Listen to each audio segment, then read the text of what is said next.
Aku pernah berpikir bahwa cinta hanyalah ilusi yang diciptakan oleh ilmu-ilmu romantis, sesuatu yang tak pernah nyata dalam kehidupan sehari-hari di tengah hiruk-pikuk Jakarta yang kejam ini. Sampai pada pagi itu, ketika aku membuka mata dan mendapati diriku dalam pelukan seorang pria asing yang tampan, tubuhnya hangat menempel pada tubuhku, dan suaranya yang dalam bergumam, "Istriku, akhirnya kau bangun."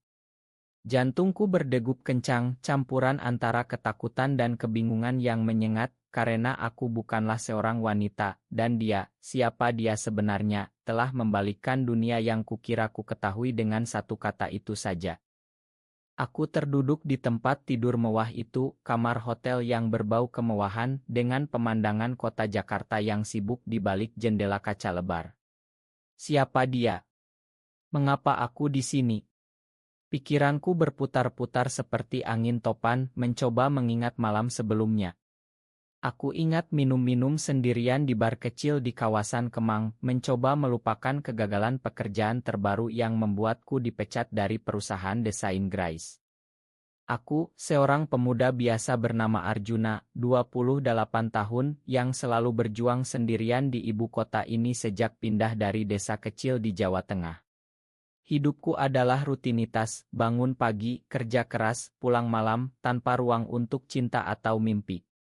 Tapi sekarang, pria ini, dia memperkenalkan diri sebagai Raka, seorang CEO perusahaan teknologi terkemuka di Indonesia, memandangku dengan mata yang penuh kasih sayang, seolah aku adalah segalanya baginya. "Arjuna, kau ingat malam tadi?" tanyanya lembut, tangannya menyentuh pipiku. Aku menarik diri, hati ini penuh konflik. Bagaimana bisa? Aku bukan gay, atau setidaknya itulah yang selalu kukatakan pada diriku sendiri. Di Indonesia, di mana norma masyarakat begitu ketat, mencintai sesama jenis adalah tabu yang bisa menghancurkan hidup seseorang. Aku ingat samar-samar, kami bertemu di bar, dia mendekatiku dengan senyum menawan, kami berbincang tentang kehidupan, tentang kesepian di kota besar. Minuman demi minuman dan entah bagaimana aku terbangun di sini. Ini pasti kesalahan, gumamku dalam hati, tapi mengapa rasanya ada getaran aneh di dada ini? Raka menceritakan bahwa malam tadi aku mabuk berat, dan dia membawaku ke hotelnya untuk merawatku. Tapi panggilan istriku itu. Dia tertawa pelan, mengatakan itu hanya lelucon, tapi matanya berkata lain, ada kedalaman di sana, seperti lautan yang menyimpan rahasia. Hari itu berlalu dengan kebingungan yang semakin dalam. Raka mengajakku sarapan di restoran hotel, makanan khas Indonesia seperti nasi goreng yang harum, tapi pikiranku tak bisa fokus. Aku bertanya-tanya, mengapa dia begitu baik? Di balik penampilannya yang sukses, aku merasakan kesepian yang sama seperti milikku. Dia bercerita tentang keluarganya yang kaya di Surabaya, tekanan untuk menikah dengan wanita pilihan orang tua, tapi hatinya tak pernah bisa berbohong. Aku sudah lama menyukai pria, katanya pelan, suaranya penuh kerentanan. Kata-kata itu menyentakku. Di Indonesia, di mana agama dan budaya begitu dominan, pengakuan seperti itu bisa berarti akhir dari segalanya. Tapi mengapa aku tak lari? Mengapa aku duduk di sana, mendengarkan dan merasakan simpati yang tumbuh menjadi sesuatu yang lebih?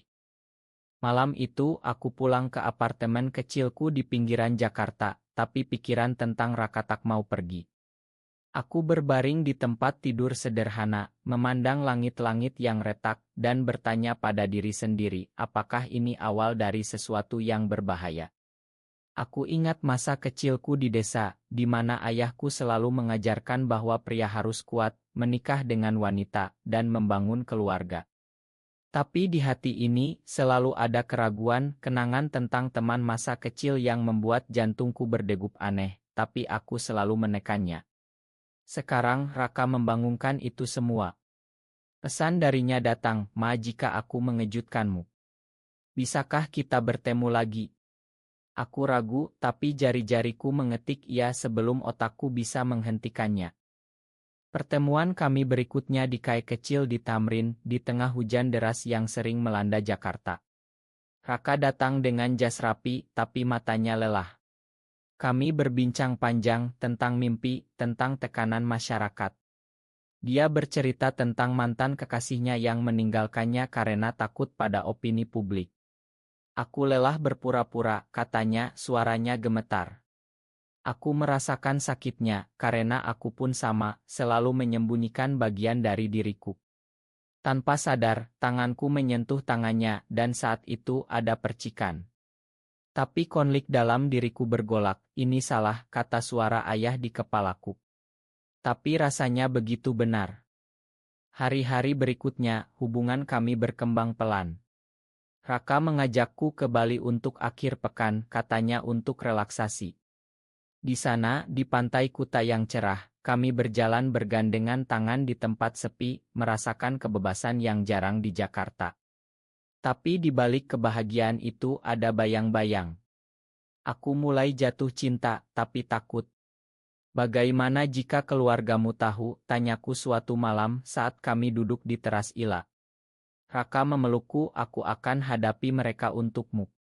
Kata-kata itu manis, tapi aku tahu realitas Indonesia, diskriminasi, penolakan, bahkan kekerasan terhadap komunitas Sud. Kembali ke Jakarta, masalah mulai muncul. Teman baikku Budi yang bekerja di perusahaan lama mulai curiga. Kau sering bersama Raka akhir-akhir ini, katanya suatu hari. Aku bohong mengatakan hanya bisnis. Tapi hati ini gelisah. Raka pun mulai mendapat tekanan dari keluarganya. Ibunya menelepon, mendesak pernikahan dengan seorang wanita dari keluarga kaya. Aku tak bisa, katanya padaku, air mata mengalir. Aku memeluknya, tapi di dalam aku bertanya, apakah aku cukup kuat untuk ini? Konflik semakin dalam ketika aku bertemu dengan keluarga Raka di sebuah acara bisnis. Mereka ramah, tapi aku merasakan tatapan curiga. Malam itu, Raka bertengkar hebat dengan ayahnya.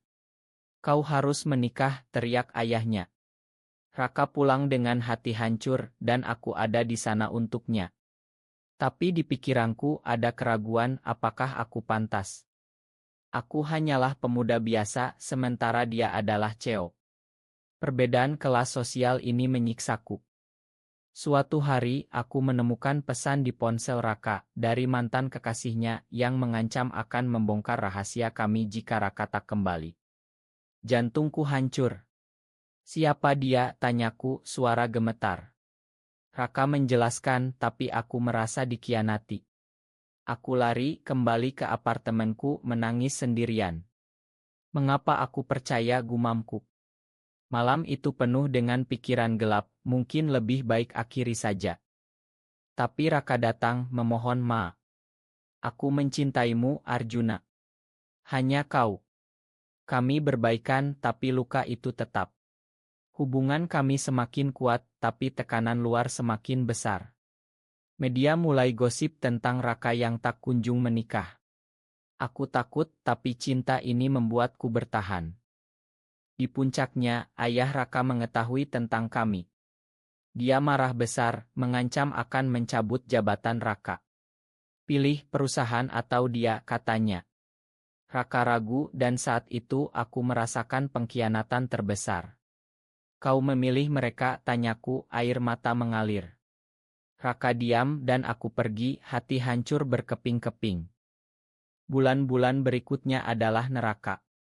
Aku pindah ke Bandung mencoba melupakan. Tapi setiap malam aku memimpikannya.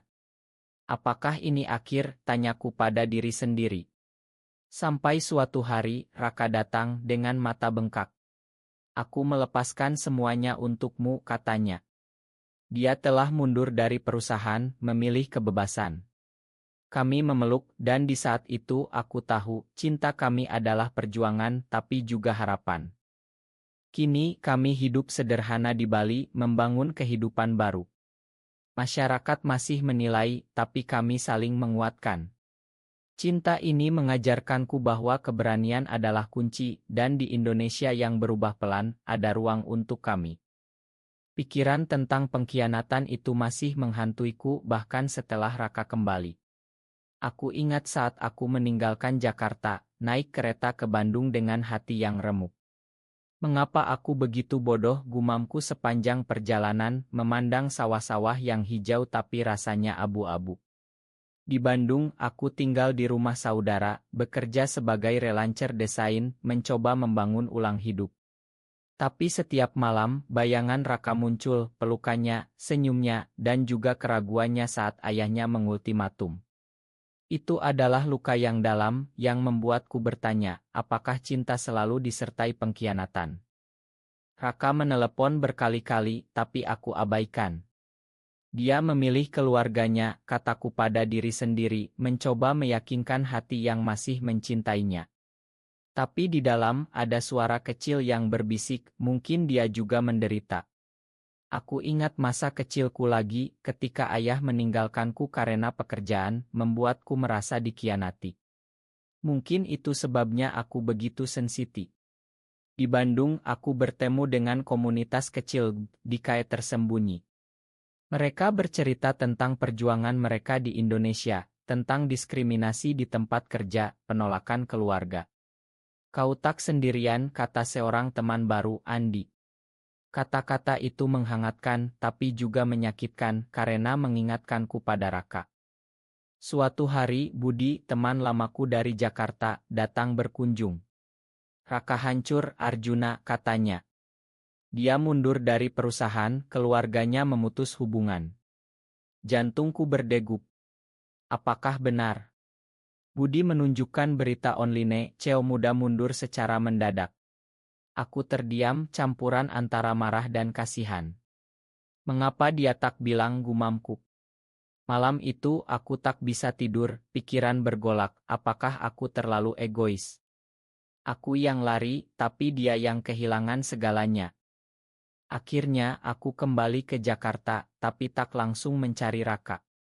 Aku jalan-jalan di Monas, memandang langit yang cerah, mencoba mencari jawaban. Di sana, secara kebetulan, aku bertemu dengannya.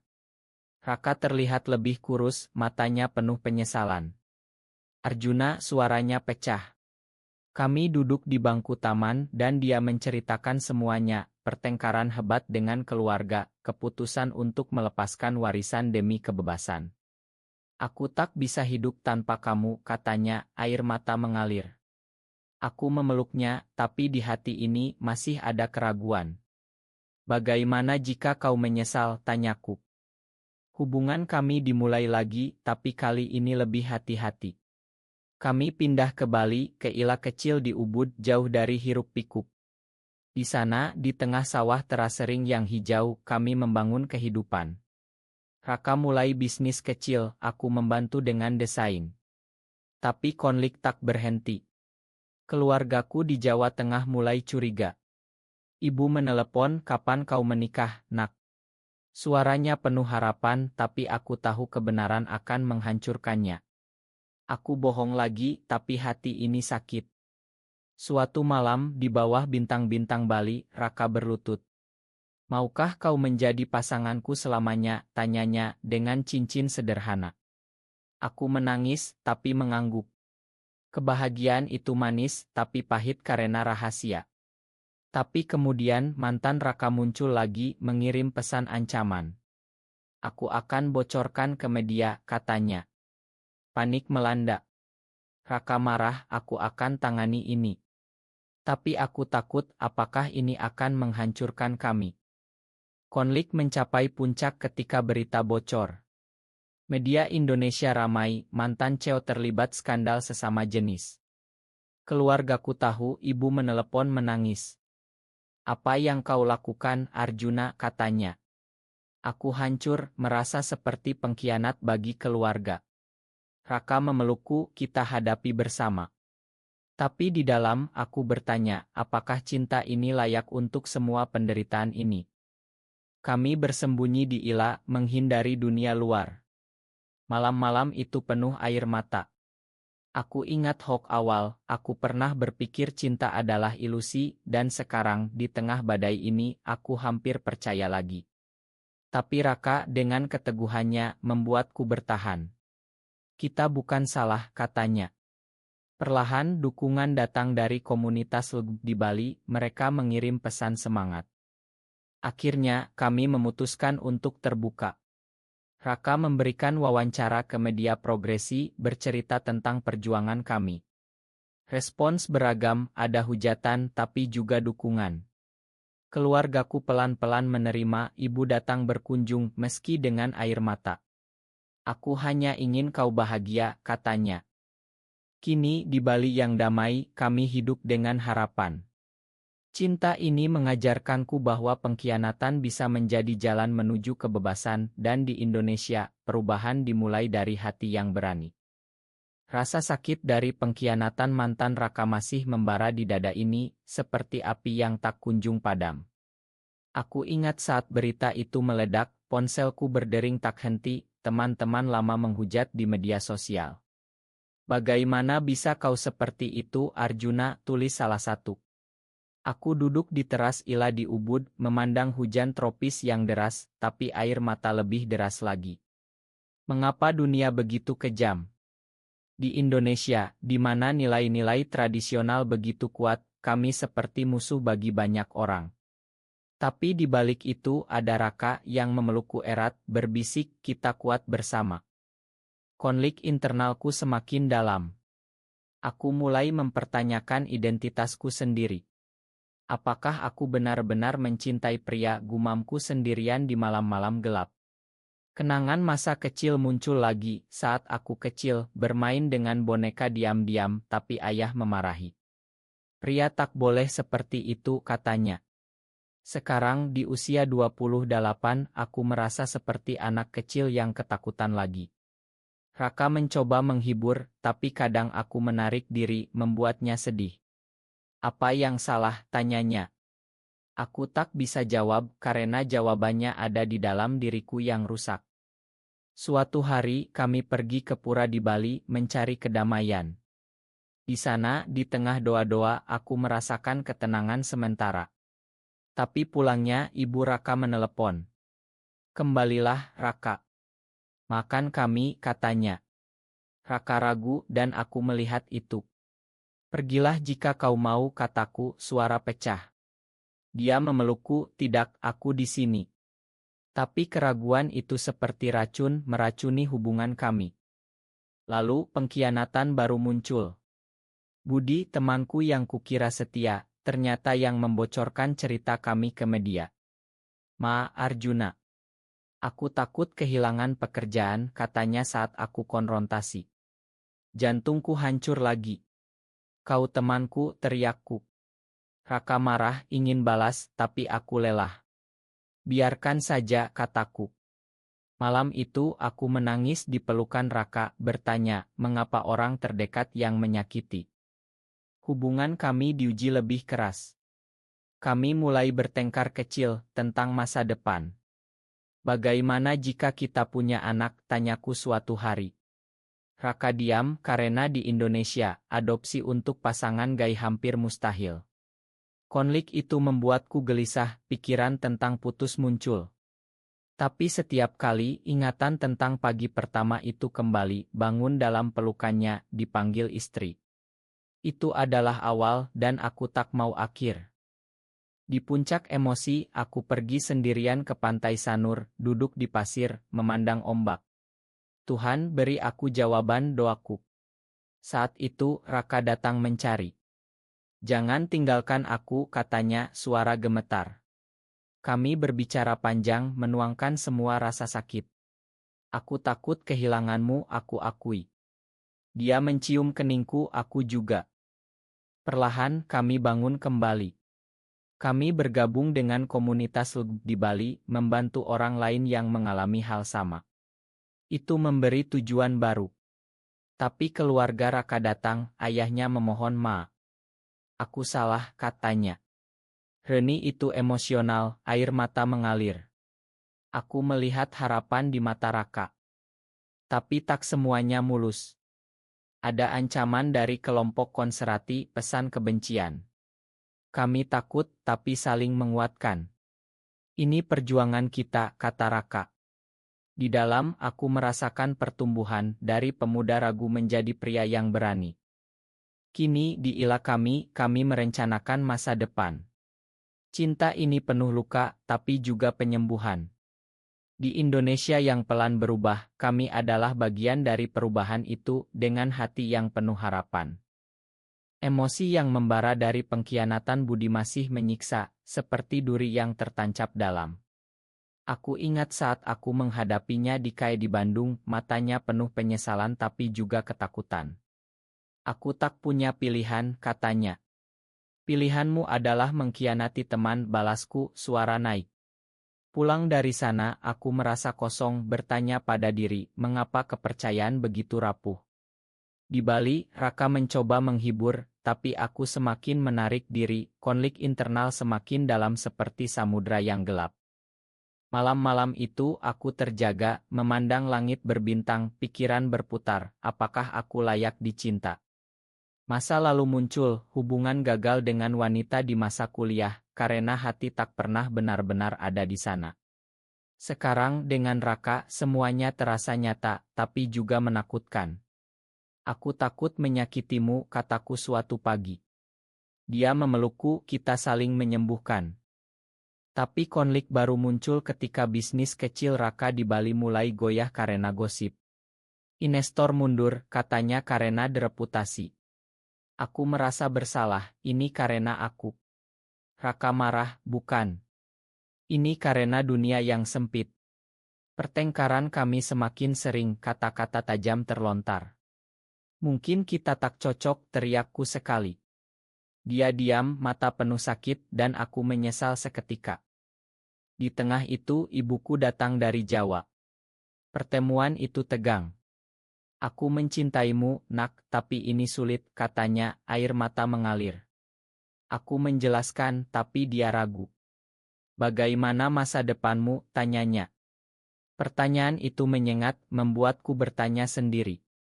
Malam itu aku menangis sendirian di kamar mandi, merasakan beban dunia di pundak. Puncaknya ketika Raka mendapat tawaran kerja di Singapura, jauh dari Indonesia. Ini kesempatan, katanya. Tapi aku takut kau akan tinggalkan aku. Dia yakinkan tidak, tapi keraguan itu seperti ular yang melilit. Aku memutuskan pergi ke pura sendirian, berdoa berjam-jam. Beri aku kekuatan, gumamku. Saat kembali, Raka menunggu dengan mata merah. Aku tolak tawaran itu, katanya. Kau lebih penting. Air mataku jatuh, campuran lega dan cinta. Kami mulai terapi bersama, di klinik rahasia di Denpasar, berbicara tentang trauma. Itu membantu membuka luka lama. Aku cerita tentang ayah yang meninggalkan, Raka tentang tekanan keluarga. Kita sama-sama rusak, katanya tertawa pelan. Tawa itu menyembuhkan.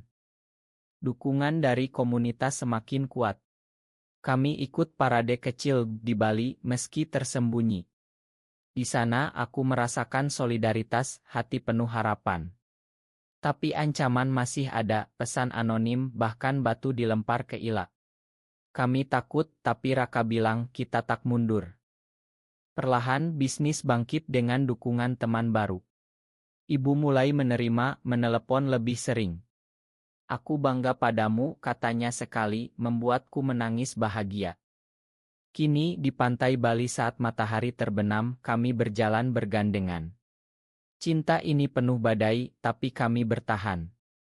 Di Indonesia, perjuangan ini adalah testamen keberanian dan hati kami penuh dengan cahaya masa depan. Sakit hati dari ancaman-ancaman itu semakin dalam, seperti luka yang terinfeksi. Aku ingat malam ketika batu menghantam jendela Ila, pecahannya berhamburan. Siapa yang benci kita begini, gumamku, tubuh gemetar. Raka memelukku erat, mereka tak mengerti. Tapi di dalam, aku bertanya, apakah layak bertahan di negeri yang tak menerima? Konflik internal mencapai puncak, membuatku mempertanyakan segalanya. Hari-hari berikutnya, aku menjadi paranoid, jarang keluar. Raka khawatir, kau tak bisa begini. Pertengkaran meledak lagi, ini karena pilihanmu, kataku. Dia diam, tapi matanya penuh rasa sakit. Malam itu, aku pergi ke pantai sendirian, duduk di pasir dingin, air mata bercampur ombak. Mengapa Tuhan beri aku cinta ini jika hanya untuk menderita? Doaku. Kembali, Raka menunggu. Kami berbicara hingga subuh, menuangkan semua emosi. Aku takut kehilanganmu lebih dari apapun akunya. Kata-kata itu melelehkan tembokku. Kami berbaikan, tapi luka masih ada. Konflik baru, keluarga Raka mencoba rekonsiliasi, tapi dengan syarat. Tinggalkan dia, kata ayahnya. Raka marah, tidak. Tapi aku melihat keraguan di matanya. Pergilah jika itu membuatmu bahagia, kataku, hati hancur. Dia memelukku, kau adalah kebahagiaanku. Kami memutuskan pindah ke desa kecil di Bali Utara, mencari kedamaian. Di sana, di tengah gunung dan sawah, kami bangun kehidupan baru. Aku mulai menulis buku tentang perjuangan di Indonesia, menuangkan emosi. Raka mendukung, ini akan menginspirasi banyak orang. Tapi masa lalu mengejar. Mantan Raka muncul secara isik, memohon kembali. Aku masih mencintaimu, katanya. Aku mendengar, dan jantung hancur. Pilih dia jika kau mau, kataku pada Raka, lari ke hutan. Di sana, sendirian, aku menangis, merasakan pengkhianatan terdalam. Raka mencari, menemukanku basah kuyup.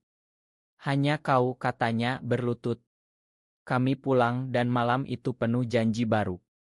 Dukungan tumbuh, komunitas online, bahkan selebriti progresi bicara untuk kami.